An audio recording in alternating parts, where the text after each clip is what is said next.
Continuamos hoy considerando la historia de David y Mefiboset. Y decíamos en nuestro programa anterior que lo que David había hecho por Mefiboset era maravilloso, pero que hay también otras lecciones impresionantes aquí que en verdad son grandes verdades espirituales que debemos mirar con atención. Y en primer lugar dijimos que un hijo de Dios debe reconocer que él también es cojo. Ahora hay otro aspecto más aquí en esta historia que es asombroso. David extendió su bondad hacia Mefiboset por amor a Jonatán, y no por amor a Mefiboset. En verdad no había conocido al muchacho nunca antes. Cuando David miró a este joven, no vio en él a un cojo, sino a Jonatán mismo. Había hecho un pacto con Jonatán, y la bondad y la misericordia, y así la gracia que extendió a uno, fue por amor a otro. Ahora Dios le ha salvado a usted, y me ha salvado a mí, por amor de otro también. Y ese otro es la persona del Señor Jesucristo. Cuando aceptamos a Jesucristo como nuestro Salvador personal, el apóstol Pablo nos dice en su carta a los Efesios, capítulo 1, versículo 6, que nos hace aceptos en el amado. Cuando Dios lo ve a usted y me ve a mí en Cristo, entonces nos acepta y nos salva. Lo interesante es que David no dijo nada en cuanto a los pies lisiados de Mefiboset. Lo trató más bien como príncipe. Se sentó a la mesa del rey y sus pies fueron cubiertos de lino. Amigo oyente, a Dios también se le olvida el pecado porque ha sido deshecho por la muerte de Cristo. Nuestros pecados han sido cubiertos por la sangre del Señor Jesucristo. Esa es la única manera, repito, esa es la única manera en que Dios puede perdonar nuestros pecados. El escritor a los Hebreos en el capítulo 10 de su carta, versículo 17, dice, «Y nunca más me acordaré de sus pecados y transgresiones». Es interesante también notar que Mefiboset tampoco dijo algo en cuanto a los pies lisiados. Ahora, ¿de qué hablan David y Mefiboset cuando se sentaban a la mesa? Bueno, hablaban de otro. ¿Y sabe usted de quién hablaban? Hablaban de Jonatán. Mefiboset también amaba a Jonatán. Jonatán era el tema de su conversación. Ahora, ¿de qué debemos hablar nosotros, amigo oyente? Algunos cristianos se deleitan en hablar de los días del pasado cuando vivían en el pecado.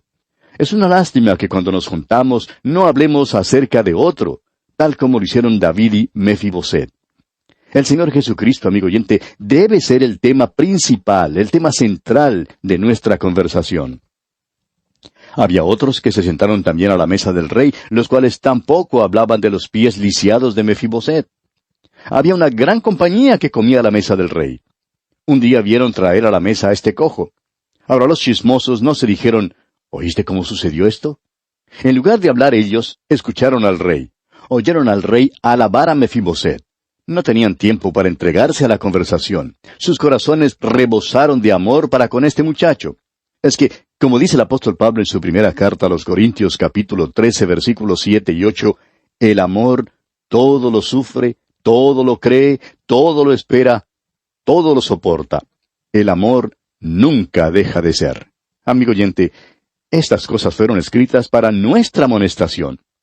Ahora que sepamos, David nunca pudo hacer que este muchacho caminara. Si usted ve, amigo oyente, que no le es posible caminar agradando a Dios, acuda entonces al Señor Jesucristo. Cristo dijo al paralítico, usted recordará ya en el Evangelio según San Mateo capítulo 9 versículos 1 al 8, cuando los amigos del paralítico bajaron a este enfermo por el techo, Jesús le dijo al paralítico, «Ten ánimo, hijo, tus pecados te son perdonados. Levántate y anda».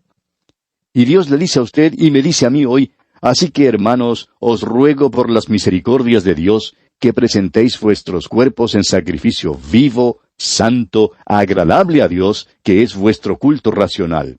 No os conforméis a este siglo, sino transformaos por medio de la renovación de vuestro entendimiento, para que comprobéis cuál sea la buena voluntad de Dios, agradable y perfecta.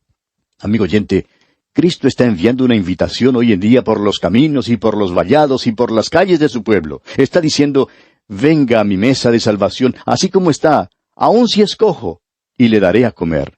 Recuerde sus palabras allá en el Evangelio según San Mateo capítulo 11, versículo 28, donde dice, venid a mí todos los que estáis trabajados y cargados, y yo os haré descansar. También en el Evangelio según San Juan capítulo 7, versículo 37 dice, si alguno tiene sed, venga a mí y beba. Es una descripción maravillosa la que tenemos aquí en este capítulo 9 del segundo libro de Samuel. Y bien, llegamos así al capítulo 10. Hemos visto ya los triunfos de David. Llegamos ahora a sus males. Comencemos pues el estudio de este capítulo 10 leyendo los primeros 3 versículos. Después de esto aconteció que murió el rey de los hijos de Amón, y reinó en lugar suyo Hanún su hijo. Y dijo David, yo haré misericordia con Hanún hijo de Naas, como su padre la hizo conmigo. Y envió David sus siervos para consolarlo por su padre. Mas llegados los siervos de David a la tierra de los hijos de Amón, los príncipes de los hijos de Amón dijeron a Hanún su señor, ¿te parece que por honrar David a tu padre te ha enviado consoladores?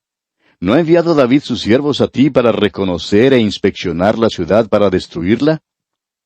Se puede ver que esta gente no tenía ninguna confianza en David. Creían que quería atacarlos. Y dice el versículo 4, entonces Hanún tomó los siervos de David, les rapó la mitad de la barba, les cortó los vestidos por la mitad, hasta las nalgas, y los despidió. Amigo oyente, eso sí fue un verdadero agravio. No podemos pensar en otra cosa que sea mayor agravio que ese. Ahora David era lo suficientemente magnánimo y se encuentra en una posición donde pudo haber ignorado tal insulto, pero no lo ignoró. Fíjese usted lo que hizo. Leamos ahora los versículos 5 y 6 de este capítulo 10 del segundo libro de Samuel. Cuando se le hizo saber esto a David, envió a encontrarles, porque ellos estaban en extremo avergonzados. Y el rey mandó que les dijeran, quedaos en Jericó hasta que os vuelvan a hacer la barba, y entonces volved. Y viendo los hijos de Amón que se habían hecho odiosos a David, enviaron los hijos de Amón y tomaron a sueldo a los sirios de Bet-rehob y a los sirios de Soba, 20,000 hombres de a pie, del rey de Maaca 1,000 hombres, y de Istob 12,000 hombres. Ahora los amonitas vieron que David iba ahora a atacarlos porque habían insultado a sus mensajeros, y entonces procedieron a alistarse para la guerra. Continuemos con los versículos 7 hasta el 13 de este capítulo 10 del segundo libro de Samuel. Cuando David oyó esto, envió a Joab con todo el ejército de los valientes. Y saliendo los hijos de Amón, se pusieron en orden de batalla a la entrada de la puerta, pero los sirios de Soba, de Rehob, de Istob y de Maaca estaban aparte en el campo. Viendo pues Joab que se le presentaba la batalla de frente y a la retaguardia, entresacó de todos los escogidos de Israel, y se puso en orden de batalla contra los sirios. Entregó luego el resto del ejército en mano de Abisai su hermano, y lo alineó para encontrar a los amonitas. Y dijo, si los sirios pudieren más que yo, tú me ayudarás, y si los hijos de Amón pudieren más que tú, yo te daré ayuda. Esfuérzate y esforcémonos por nuestro pueblo y por las ciudades de nuestro Dios, y haga Jehová lo que bien le pareciere. Y se acercó Joab y el pueblo que con él estaba para pelear contra los sirios, mas ellos huyeron delante de él. David en estos tiempos es un general experto y un guerrero tosco pero eficaz. Es uno de los grandes reyes de la tierra. Le es posible vencer a este enemigo. Prosigamos con los versículos 14 hasta el 19. Entonces los hijos de Amón, viendo que los sirios habían huido, huyeron también ellos delante de Abisai, y se refugiaron en la ciudad. Se volvió pues Joab de luchar contra los hijos de Amón, y vino a Jerusalén. Pero los sirios, viendo que habían sido derrotados por Israel, se volvieron a reunir. Y envió a Hadadezer, e hizo salir a los sirios que estaban al otro lado del Éufrates, los cuales vinieron a Elam, llevando por jefe a Sobac, general del ejército de Hadadezer. Cuando fue dado aviso a David, reunió a todo Israel, y pasando el Jordán vino a Elam, y los sirios se pusieron en orden de batalla contra David, y pelearon contra él. Mas los sirios huyeron delante de Israel. Y David mató de los sirios a la gente de 700 carros, y 40,000 hombres de a caballo, y hirió también a Sobac, general del ejército, quien murió allí. Viendo pues todos los reyes que ayudaban a Hadadezer, cómo habían sido derrotados delante de Israel, hicieron paz con Israel y le sirvieron. Y de allí en adelante los sirios temieron ayudar más a los hijos de Amón. Una gran matanza tuvo lugar aquí, y parece como si David en verdad se vengara personalmente del enemigo. Dice, y de allí en adelante los sirios temieron ayudar más a los hijos de Amón. Esto establece a David sin duda alguna como el gran soberano de aquel entonces. Y pasamos ahora al capítulo 11. Comencemos leyendo el primer versículo de este capítulo 11 del segundo libro de Samuel.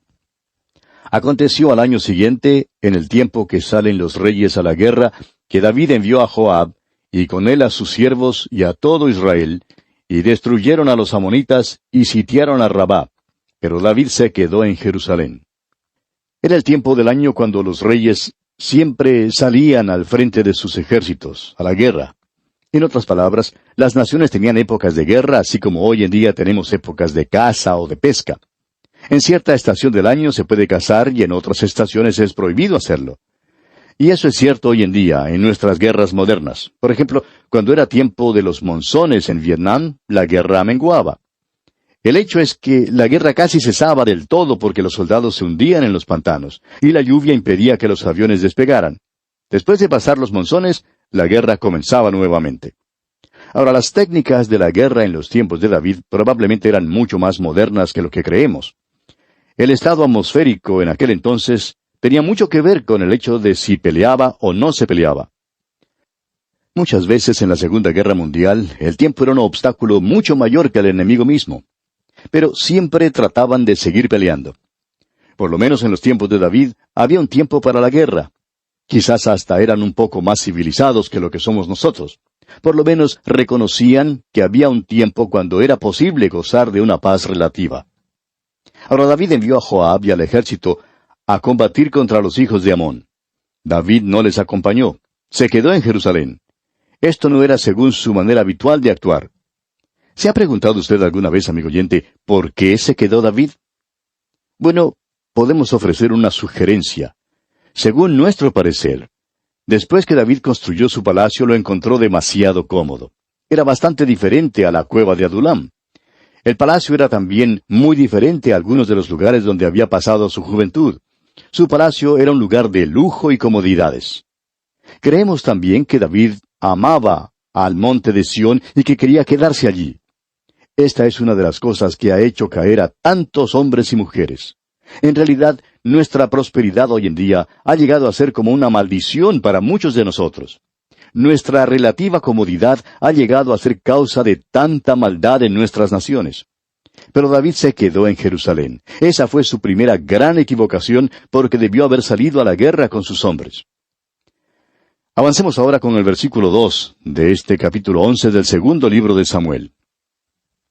Y sucedió un día, al caer la tarde, que se levantó David de su lecho y se paseaba sobre el terrado de la casa real, y vio desde el terrado a una mujer que se estaba bañando, la cual era muy hermosa. En aquel entonces el terrado era un lugar al cual la gente iba en la tarde. No tenían los porches y patios como los tenemos hoy en día. La antigua ciudad de Jerusalén era muy compacta y el terrado llegaba a ser un lugar donde se reunía la familia. David, pues, subió al terrado de su palacio, y allí caminaba de una parte a otra. Quizá estaba un poco nervioso. Suponemos que se preocupaba con algunos problemas. Sus hombres estaban peleando en el frente, y es posible que sintiera remordimientos en su conciencia por no haberles acompañado. Al caminar, miró a su alrededor, y vio entonces a esta mujer que estaba bañándose. Ahora, no estamos tratando de absolver a Betsabé de este pecado al decir que fue el pecado de David. Dios culpa a David, pero Betsabé fue un factor que contribuyó a su pecado. Ella pudo haber sido más modesta. Amigo oyente, estamos viviendo tiempos cuando el modo de vestir de la mujer ha llegado a ser una gran tentación para los hombres. Y nos preguntamos en cuanto a muchas mujeres, aún entre las mujeres cristianas, si es que no se dan cuenta de lo que hacen cuando se visten con cierta clase de ropa. Tengo que confesar, amigo oyente, que he asistido a cultos en muchas iglesias donde he visto levantarse a la solista para cantar un himno que lo llevaría a uno hasta las puertas del cielo. Luego la he visto sentarse en una forma tan inmodesta que es capaz de llevarlo a uno a las puertas del mismo infierno. Permítame decirle, amigo oyente, que esta mujer Betsabé también fue culpable en parte. ¿Qué hacía ella bañándose en público? Ahora, cuando decimos en público, queremos decir que ciertamente a David le fue posible verla desde el terrado de su palacio. Y nos preguntamos si ella no creía que hubiera la posibilidad de que David u otros no la vieran y que se bañara así de adrede. Sin duda conocía la fama de David en cuanto a las mujeres. Pero bien, prosigamos la lectura aquí en el versículo 3 de este capítulo 11 del segundo libro de Samuel. Envió David a preguntar por aquella mujer y le dijeron, aquella es Betsabé, hija de Eliam, mujer de Urías Heteo.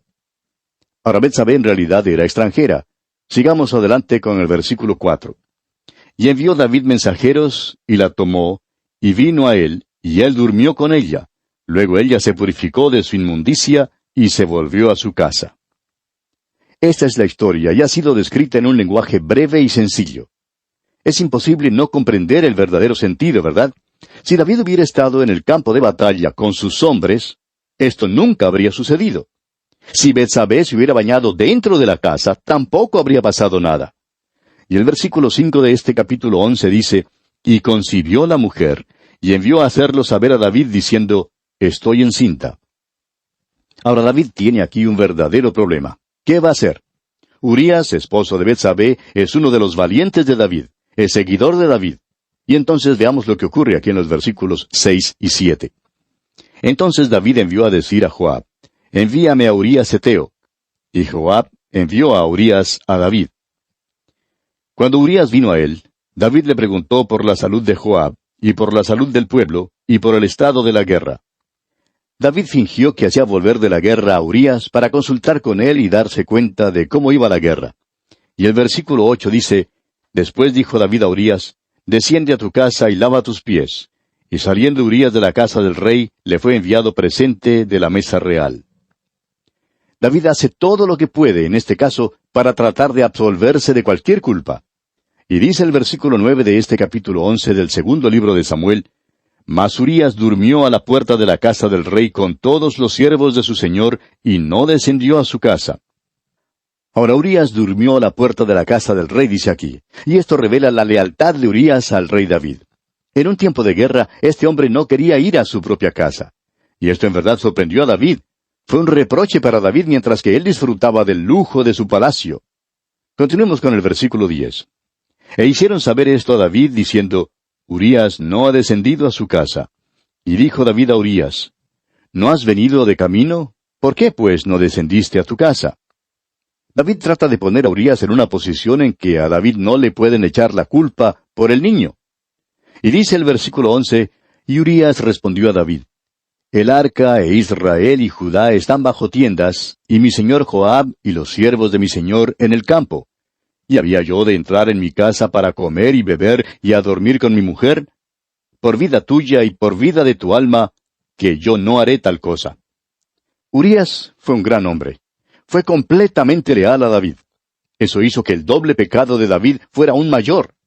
Urías dijo, el ejército y mi comandante están en el campo, se hallan en gran peligro. No estoy para volverme a casa y disfrutar de lujos y comodidades. Y veamos lo que hace David entonces aquí en los versículos 12 y 13. Y David dijo a Urías, quédate aquí aún hoy, y mañana te despacharé. Y se quedó Urías en Jerusalén aquel día y el siguiente. Y David lo convidó a comer y a beber con él hasta embriagarlo. Y él salió a la tarde a dormir en su cama con los siervos de su señor, mas no descendió a su casa. Ahora David trata otra cosa para embaucar a Urías a fin de que se vaya a su casa. Ahora David logra que Urías se emborrache, pero aún así este hombre no vuelve a su casa. Y dicen los versículos 14 y 15, venida la mañana, escribió David a Joab una carta, la cual envió por mano de Urías. Y escribió en la carta diciendo, poned a Urías al frente, en lo más recio de la batalla, y retiraos de él, para que sea herido y muera. Según nuestro parecer, amigo oyente, esta es la peor parte del pecado de David. Con premeditación él planeó el asesinato de Urías, y esto es inexcusable. La palabra de Dios nos da un relato completo de lo que David hizo. Dios no lo encubrió, sino que lo puso de manifiesto. Estos son los hechos, y David es culpable. Prosigamos con los versículos 16 y 17 de este capítulo 11 del segundo libro de Samuel. Así fue que cuando Joab sitió la ciudad, puso a Urías en el lugar donde sabía que estaban los hombres más valientes. Y saliendo luego los de la ciudad, pelearon contra Joab, y cayeron algunos del ejército de los siervos de David, y murió también Urías Heteo. Esto hiela la sangre, ¿no le parece? Avancemos con los versículos 18 al 25 ahora. Entonces envió Joab e hizo saber a David todos los asuntos de la guerra. Y mandó al mensajero diciendo, Cuando acabes de contar al rey todos los asuntos de la guerra, si el rey comenzare a enojarse y te dijere, ¿por qué os acercasteis demasiado a la ciudad para combatir? ¿No sabíais lo que suelen arrojar desde el muro? ¿Quién hirió a Ahimelech, hijo de Jerobbaal? ¿No echó una mujer del muro un pedazo de una rueda de molino y murió en Tebes? ¿Por qué os acercasteis tanto al muro? Entonces tú le dirás, también tu siervo Urías Heteo es muerto. Fue el mensajero y llegando contó a David todo aquello a que Joab le había enviado. Y dijo el mensajero a David, prevalecieron contra nosotros los hombres que salieron contra nosotros al campo, bien que nosotros les hicimos retroceder hasta la entrada de la puerta. Pero los flecheros tiraron contra tus siervos desde el muro, y murieron algunos de los siervos del rey, y murió también tu siervo Urías Heteo. Y David dijo al mensajero, así dirás a Joab, no tengas pesar por esto, porque la espada consume ora a uno, ora a otro. Refuerza tu ataque contra la ciudad hasta que la rindas, y tú aliéntate. Estas son palabras muy piadosas que salen de la boca de David, amigo oyente. Es un verdadero pecador. Ha hecho una cosa terrible. ¿Qué se va a hacer ahora? Bueno, Dios lo castigará. Pero por hoy vamos a detenernos aquí. Continuaremos este interesante estudio, Dios mediante, en nuestro próximo programa. Mientras tanto, que el Señor le bendiga abundantemente.